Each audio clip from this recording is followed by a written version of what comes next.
नमस्कार मित्रों, मेरा नाम मनोज सिंह ठाकुर है। रायपुर छत्तीसगढ़ से हूँ, एक वकील हूँ।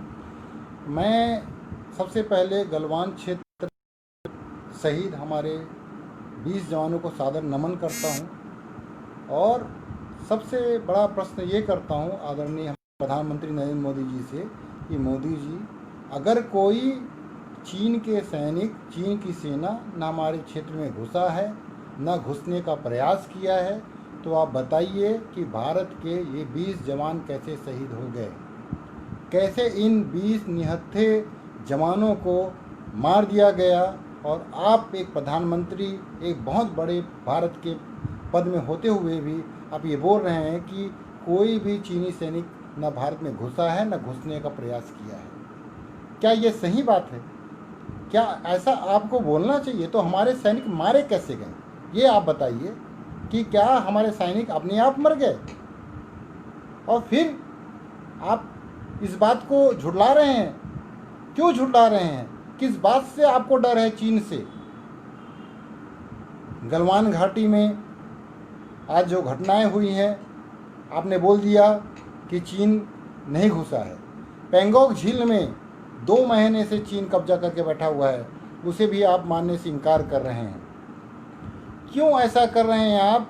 जिन कारणों से अंतर्राष्ट्रीय मीडिया में और अंतर्राष्ट्रीय स्तर पे चीन को फायदा मिल रहा है। आपके स्टेटमेंट से क्या पता चलता है कि हमारे सैनिक अनावश्यक मारे गए? चीन की सेना आई ही नहीं थी, पेंगोंग झील में चीन का कब्जा ही नहीं है। क्या उसे आप भारत की सीमा से बाहर कर दिए हैं? क्या आप गलवान घाटी को भारत की सीमा नहीं मानते हैं, भारत का क्षेत्र नहीं मानते हैं?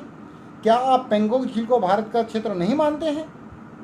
मोदी जवान, हमारे सैनिक दिन रात जो भारत की सुरक्षा और रक्षा के लिए खड़े हुए हैं, उनके शहीदी, इस बड़ा बलिदान को अपमानित हमारे देश में किसी भी व्यक्ति को नहीं करना चाहिए। ये बहुत बड़ा बात है कि हमारे क्षेत्र में 20-20 जवानों को शहीद कर दिया गया है। 20 परिवार के चिराग छीन गए, 20 परिवार के किसी माता पिता के बच्चे छीन गए, 20 परिवार में किसी का सुहाग छीन गया। और वो हमारे देश की रक्षा सुरक्षा के लिए, हमारे देश की आन बान और शान की रक्षा के लिए हमारे सैनिक लगातार तत्पर है। हमारे देश की रक्षा और सुरक्षा के लिए लगातार हमारे देश में हम शांति से सो सकें, हमारे देश का विकास हो सके, हमारे देश के लिए सुरक्षित रहें, इसके लिए हमारी सेना लगातार तत्पर और तैनात है। चाहे वो कितने भी ठंडे प्रदेशों में हो, चाहे कितने गर्म प्रदेशों में हो। और आप भारत के प्रधानमंत्री होते हुए भी इस तरीके से बातें कैसे बोल सकते हैं? बहुत दुख की बात है, बहुत ही दर्द की बात है, और बहुत ही इस प्रकार से बातें जो आप कर रहे हैं प्रधानमंत्री जी, ये सही नहीं है। हम आपसे सादर निवेदन करते हैं, सादर प्रार्थना करते हैं कि अंतर्राष्ट्रीय स्तर पर सही बातें भारत के लोगों को बताइए। प्रार्थना है, निवेदन है, हमारी देश की सेना के शहीद जवानों का जो शहीदी है, जो हमारे देशों के बलिदान है, उसको व्यर्थ मत जाने दीजिए। यही आपसे प्रार्थना है। और इस तरीके से आप क्या साबित करना चाहते हैं? देश बहुत दुखी है आपकी इन बातों से, हम सब बहुत दुखी हैं। और कम से कम भारत के प्रधानमंत्री से ऐसी उम्मीद हमारे देश की जनता नहीं कर सकती थी। आप चीन को क्लीन चिट दे रहे हैं, चीन को आप बिल्कुल सही बता रहे हैं। तो क्या हम गलत हैं? क्या हमारे देश के जवान गलत हैं? आप क्या बताना चाहते हैं प्रधानमंत्री जी, नरेंद्र मोदी जी? ये बात आप स्पष्ट कीजिए, जनता के सामने आइए। और जिस प्रकार से आपका स्टेटमेंट का गलत फ़ायदा पूरा विश्व उठा रहा है, विश्व में चीन उठा रहा है, इससे बचना आवश्यक है हमारे देश के लिए। हमारे देश की मर्यादा, हमारे देश की गरिमा, हमारे देश की सेना की सुरक्षा और देश की गरिमा के लिए प्रधानमंत्री जी आप बाहर आइए।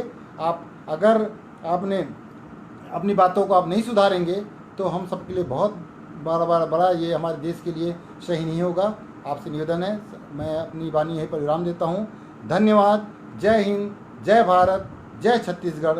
शहीद जवानों को सादर नमन। और एक बात और, शहीद जवान पूरे भारत के थे, हमारे छत्तीसगढ़ क्षेत्र से भी एक कुंजाम शहीद हुए हैं, जिसको हमारे मुख्यमंत्री महोदय ने अपना कंधा भी दिया है।